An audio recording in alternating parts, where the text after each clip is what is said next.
ఆయన చేత ఎన్నిక చేయబడినటువంటి వాళ్ళం.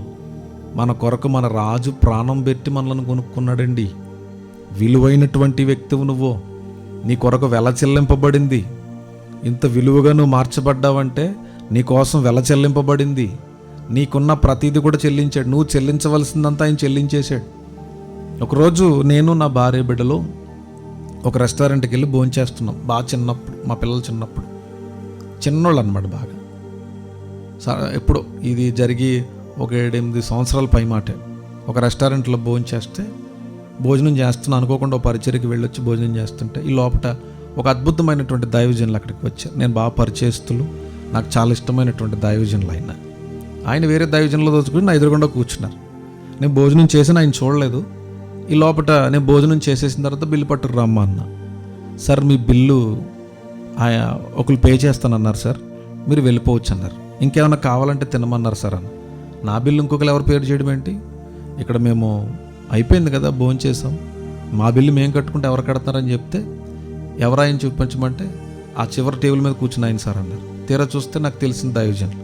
గబగబా నేను ఇల్లా, అయ్యా మీరు కట్టడం ఏంటి నా బిల్లు, మేము భోజనం చేయడం ఏంటి, మీరు కట్టడం ఏంటి, మీరు ఎందుకు వచ్చారు, అనుకోకుండా వచ్చినట్టు. లేదు మీరు దైవజనులు, మీ బిల్లు కట్టడం మాకు ఆశీర్వాదం, మాకు క్షేమం, మీరు దేవుని పని చేస్తున్నారు, మీరు వెళ్ళండి, సంతోషం, ఇంకేమైనా కావాలంటే తినండి, మీ బిల్లంతా నేను పే చేస్తాను అన్నప్పుడు ఆయన నా బిల్లంతా ఆయనే కట్టారు.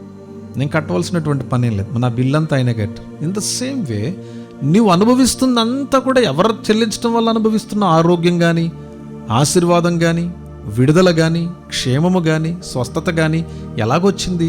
నీ కొరకు ఆయన చెల్లించాడు సమస్తం కూడా.